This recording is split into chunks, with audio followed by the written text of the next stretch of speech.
a little story. We're going to talk about food and the hunger paradox, which is something that is near and dear to my heart because I see so many people struggling right now with the foods that they're eating and the energy levels that they have. So, this all started with a Reddit thread. I found a Reddit thread about a week ago, and someone sent me a message, and it was just like a very simple message that was through this thread in an online forum. And the opening line was pretty hardcore. So I'm going to literally read you the opening line so that you can feel the effects of what this person was trying to convey. And what they said was, I'm going to swear, I don't know what the fuck I should be eating anymore. I feel like scientists are letting us down. So, of course, I had to dig into this and I had to read all about it, story after story. I mean, people that are trying, people who want to cut out sugar, who want to cook from scratch, who read every single label at the grocery store until their eyes are like crossing. People who are lying awake at night and they're Googling, why does their stomach burn? Why can't they sleep? Why are their kids scratching? One woman described her family and her husband in particular as being like super overweight. And then her son is super underweight. And another son can't even go to the bathroom without severe pain. So I don't know what that's all about. But it's not normal. And we're talking about people that are eating out of the same kitchen, eating the same food, three completely different meals, or three completely different bodies that are eating the same meal. And what really got me is that she told me that she and her family are hungry all the time and that they're terrified to eat. So just like let that sit in for a minute that people are hungry and they're too afraid to eat because it hurts when they eat. That is not normal. In a country where we have grocery stores on every single corner, and we have all of this stuff that's labeled organic and like supposedly healthy, good food for us. We have these meal kits that are going to be delivered to our doors and supposed to make things so much easier so that we can eat better in less time. People are starving and they are craving nourishment in their bodies. They want food that's not going to hurt them. You know what I mean? So that's where we're at right now. And that's why we're here today, is because I want to share with you in this podcast about what we should be doing. And it's not about what diets we should be following or which supplements we're supposed to be taking. That's not what this is about.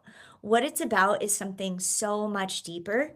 It's about why we have lost our way and how we can find our way back. So I grew up in a world where my grandmother could literally walk into her kitchen and she could heal you. She was like a witch in the kitchen. And she did not need Google. She did not need to take her kids to the doctor every time they had a little ache or a pain. She knew exactly what to do. She would make chicken broth that would simmer for hours and it would fix any kind of ailment that you had. She knew that fermented cabbage in a jar on the counter was medicine. She knew what herbs to pick, how to render fat, how to read her body. My generation, I grew up in 81. I think it's pretty safe to say that my generation and younger doesn't even know if bread is good or bad to eat. Like that's where we're at right now. So we're completely disconnected.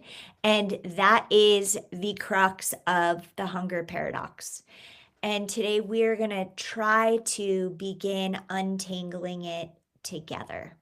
So I'm going to paint a picture for you about what is happening right now in the world of nutrition. And I really hope that this makes sense. And I just want to let you know that I'm not a doctor.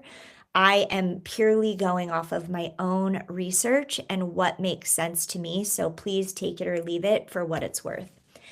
What I have noticed is that we have all of these silos of people, right? We have the keto people that are saying that carbs are going to kill you. We have the carnivore people that are saying that plants are poisonous. We have vegans saying that meat is going to destroy your body and it's going to kill the planet. We have people that are in the low fat camp, the high fat camp, the seed oil warriors, the anti-lectin armies, the oscillate obsessors, and every single one of them has studies, don't they? Every single one of them has doctors with credentials that are backing them up. Every single one sounds absolutely convincing when you listen long enough. And you know what I call this? I call it the mofo problem, the mother effing problem, because every single one of these groups has a study to prove that they are right. And what they're not telling you inside of those Instagram reels and podcast clips is that nutritional science is probably one of the most financially compromised fields that even exists, because food companies are funding the studies and big ag is funding the studies and pharmaceutical companies are funding the studies, aren't they? So when money talks, conclusions tend to walk in a very particular direction. And what happens, might I ask, when regular people are just wanting to feed their families? Like, why is it so hard to just feed your family? Because the advice keeps flipping every single decade. People don't know what to believe anymore. Eggs are bad. Oh, no, wait. Eggs are good. But butter's going to kill you. Oh, no, wait. Actually, we changed our mind. Butter is back and it's better than ever. And then, of course, red meat is going to give you heart disease. Oh, wait, no. It's actually sugar that gives you heart disease. No, it's actually inflammation. No, it's your genes. And meanwhile, you're standing in your kitchen. It's 5 p.m. You're starving. Your kids are hungry. They're crying. You have this like raging headache because you don't know what to make for dinner. And you have this genuine fear about whether the chicken thighs in your refrigerator are going to give your family cancer or if it's going to save them from it. Like, that's where we're at right now. That is not a good place to be. And this is how information has become the malnutrition that we're all experiencing. So I'm going to tell you something that I've learned, and I learned it the hard way. And I've spent years, I mean, like literally years, outsourcing my intuition to experts. Okay. I've read every book I could get my hands on. I've followed the protocols. I've joined the Facebook groups. And I was so deep in the noise that I couldn't even pay attention to what my body was telling me. My body was telling me exactly what it needed, and I was ignoring it. That's like really scary to be that disconnected from the food that we're eating or should be eating. That is not a good place to be. So it wasn't until I started cooking a very specific way. It's basically the way that my grandmother and my great grandmother used to cook. It's very simple, it's very old fashioned, it's very slow and from scratch. It wasn't until I started cooking that way that I started feeling better and that my energy levels started to shift. And, it's not that like my grandmother was some doctor or, had a PhD in food level science. Like she just knew what real ingredients were, she knew how to cook. And so I have decided to follow her lead and it's working. That wisdom that my grandmother had, that your grandmother had, or, the generations before us, it is lost. It's almost lost in just 2 short generations. That wisdom is disappearing. And that is a tragedy. So I'm going to just go back to that thread really fast on Reddit that I started talking about at the beginning, because someone in there was talking about being prescribed Pantomed. I think I'm saying that correctly. Pantomed, which is an acid blocker, and you usually take it when you have chronic heartburn. So this is like so common now that we don't even question it anymore. It's like totally normal. It's like taking a multivitamin every single day. Like if your stomach is burning, just go ahead and take this and block the acid. If you have acid reflux, just like go ahead and take this, block the acid, block the pain. Just ignore what your body is actually trying to tell you. And what I want to clarify is that your stomach acid is not the enemy. In fact, most people with acid reflux don't have too much acid. They actually have too little, or their digestion isn't working in the first place. And when you're blocking this acid, you're like literally just putting a band-aid on the problem. And that problem is like the size of a bullet wound. Like it is huge, monumental, you need to be paying attention kind of problem.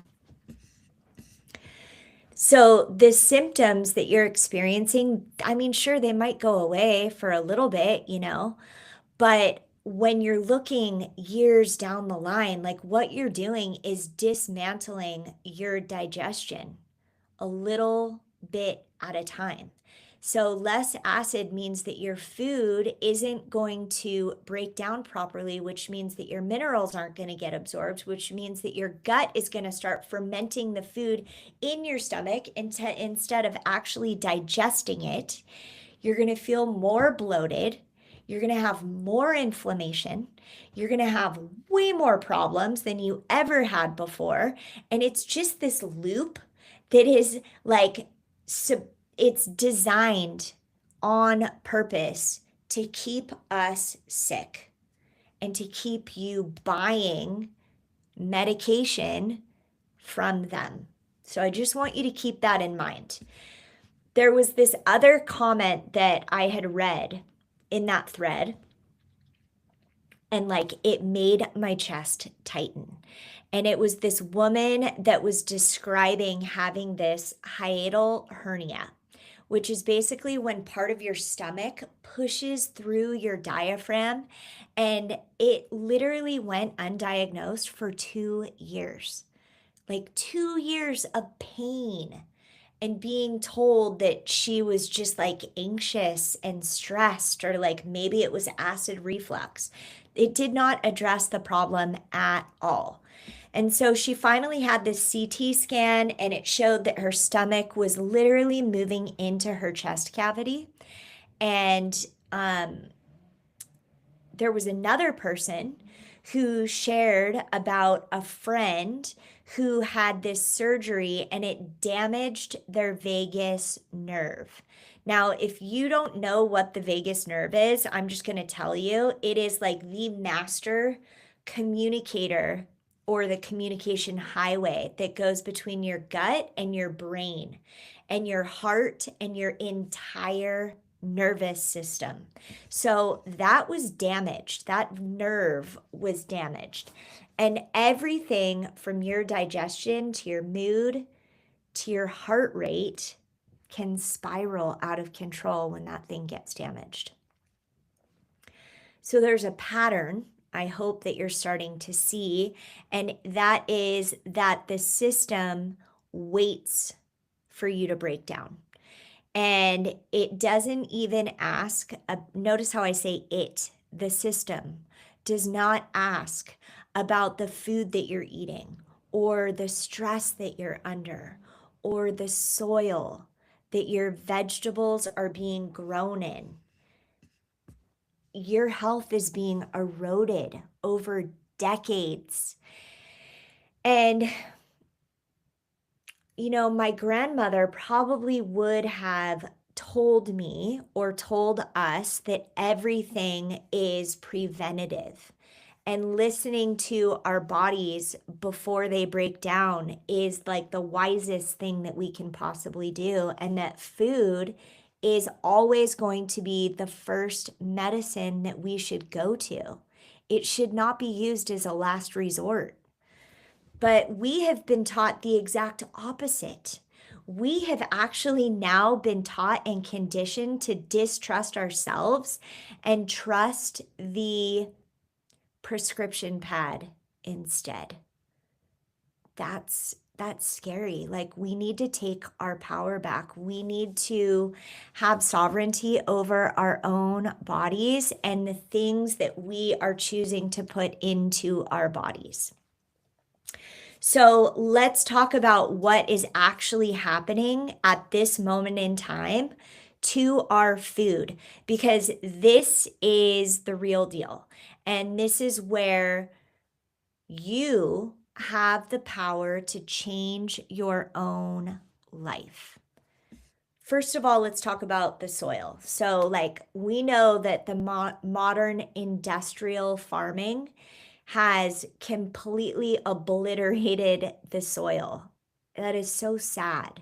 Like, we have been planting the same crops over and over, year after year, and just drenching everything in chemicals and stripping the earth of all of its nutrients and minerals. So when you're like growing a carrot and you're growing it in dead soil, you're getting a dead carrot. You're ingesting a dead carrot, and it might look orange and it might be crunchy, but nutritionally, it is void of anything that your body possibly needs in order to thrive.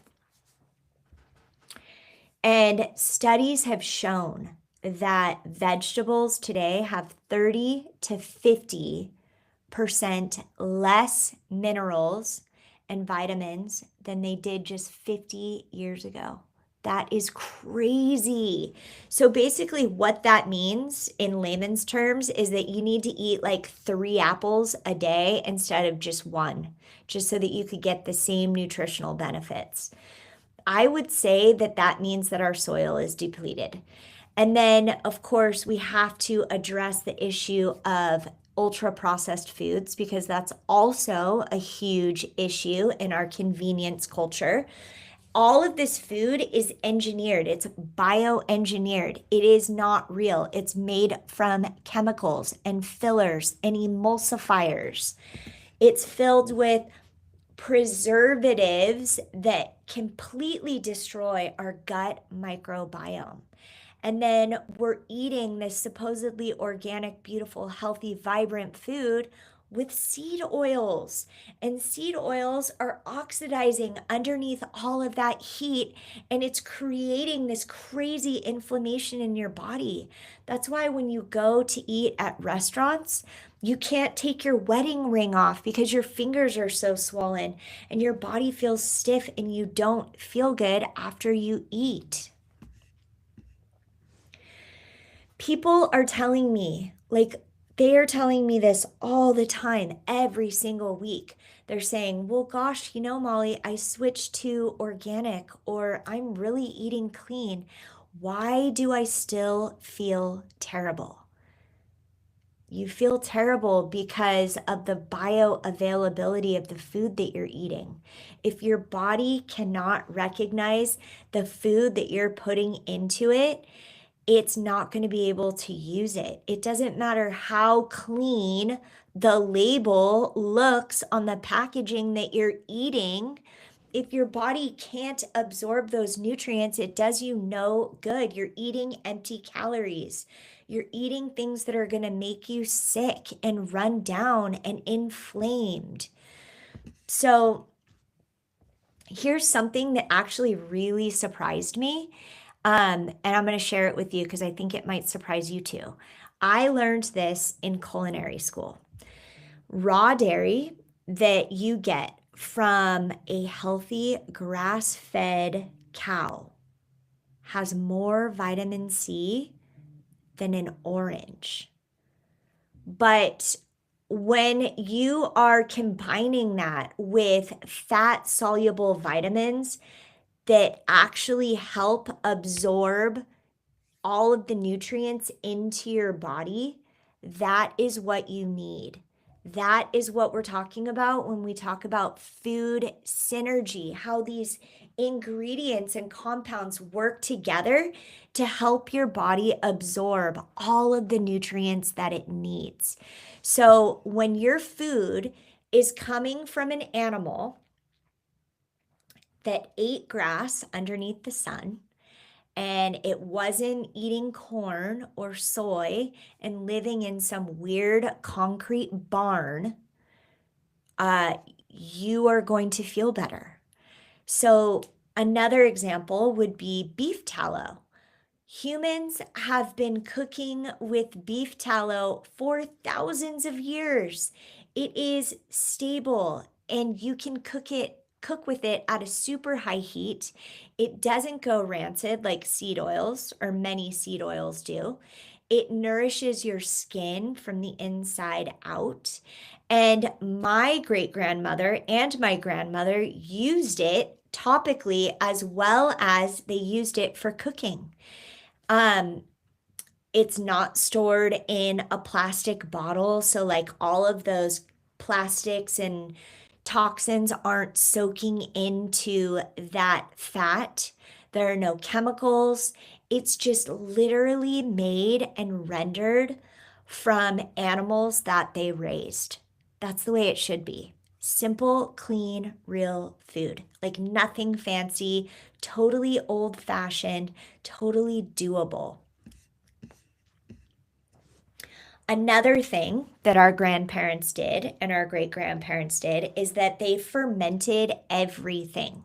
So, like sauerkraut and pickles and kombucha and sourdough bread, they had all of that stuff all of the time, mainly because they didn't have refrigeration way back when, but also because it's just a really great way to preserve food. And fermentation actually makes things a lot easier for our bodies to digest. So it's like a win-win all around. It has all of this really beneficial bacteria that helps our gut and it breaks down the compounds that would otherwise irritate our stomachs.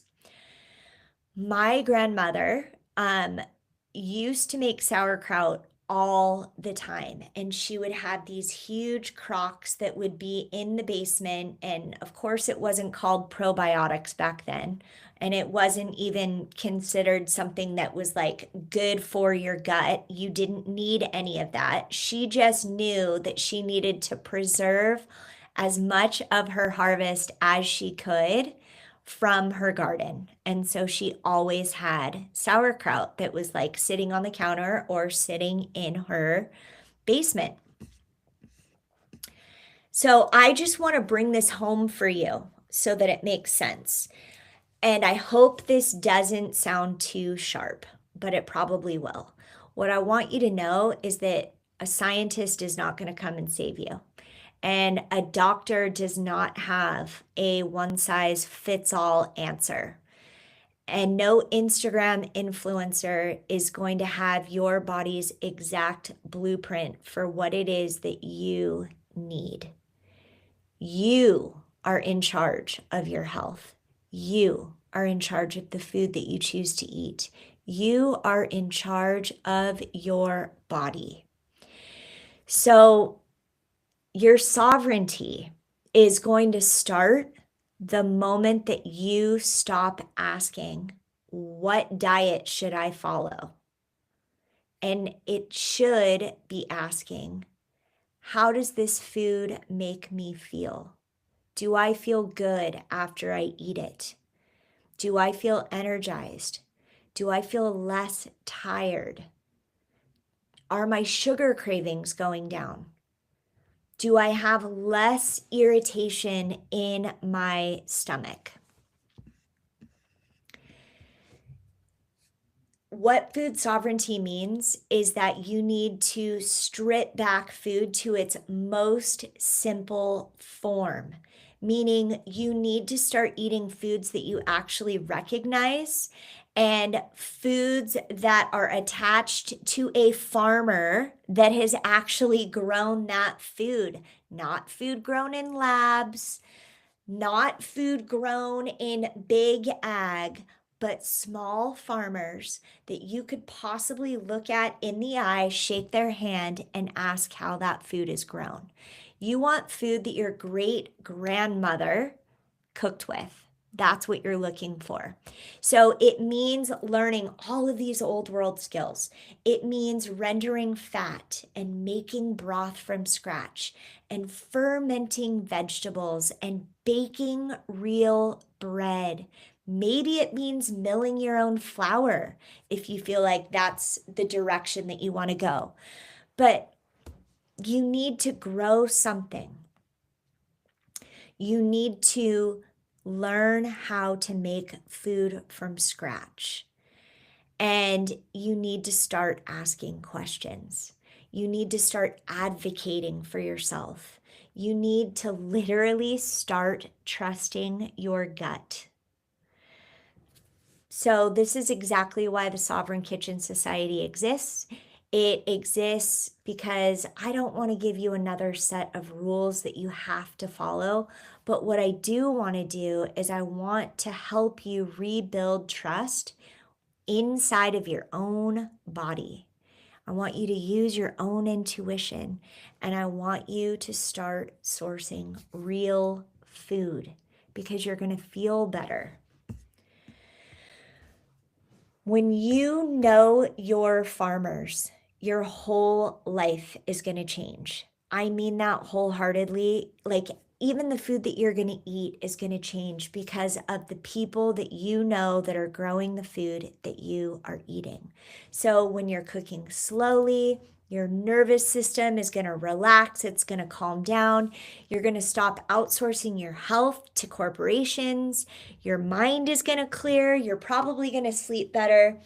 And what I have come to realize is that this whole process, this journey into real food, yes, it's physical, but it's also spiritual. What it's done for me is that it has brought me back into rhythm with the seasons.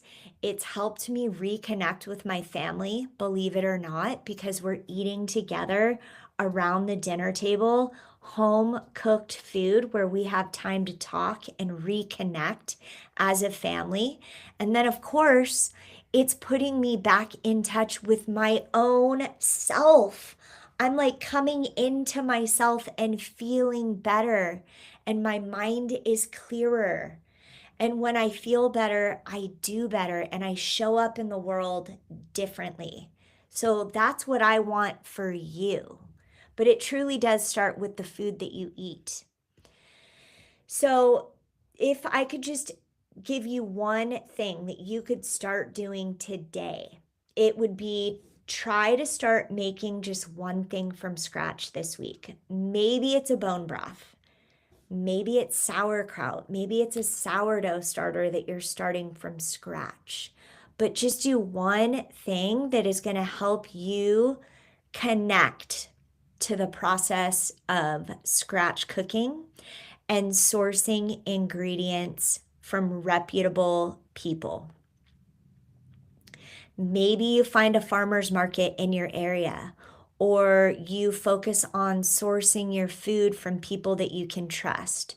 Maybe you look into a CSA, a community supported agriculture, or you go and you find a local ranch and you see how those animals are raised so that you can build a direct connection with where your food's coming from. Maybe you show your kids that ranch and you guys take a field trip out there. Maybe you start asking questions and building relationships with the real people that are growing your food.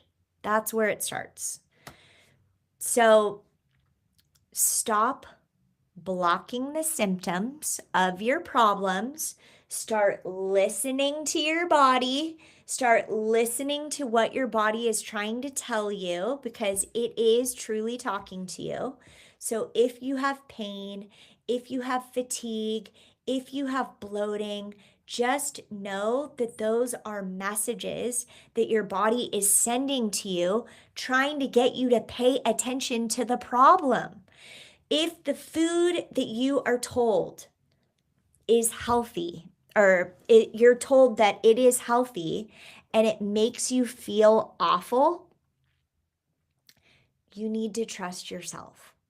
Your body knows the difference between what it should be eating and what it's being fed. If you are not getting nourished through the food that you're eating, you need to be aware of that. You need to pay attention to what your body is telling you. I want you to share your stories with me. I want to connect. I want to share in this food journey with you. So please go on social media, go on Instagram or TikTok and tag me at Wilder Space. Tell me what's going on with the foods that you're eating. How are you feeling? Share with me some of the old world skills that you want to learn about so that I can share that information with you. I want to know, like, what did your grandmother or your great grandmother used to do from scratch that you want to learn how to do yourself? What I know for sure is that we're not meant to do this alone. We're meant to do this in community. We are finding our tribe right now, and we are meant to connect with the wisdom of our elders so that we can be the conduit of that information and share it with the next generation. It's our responsibility. It is our duty to do that, to keep our kids safe and healthy. And it's also how we're going to survive as a species. That's how we're meant to thrive in this world. With that being said, I just want to say thank you so much for being a part of this journey, this real food journey. And I want to remind you that food is, and it always will be, our medium for connection. I will see you next time. Bye.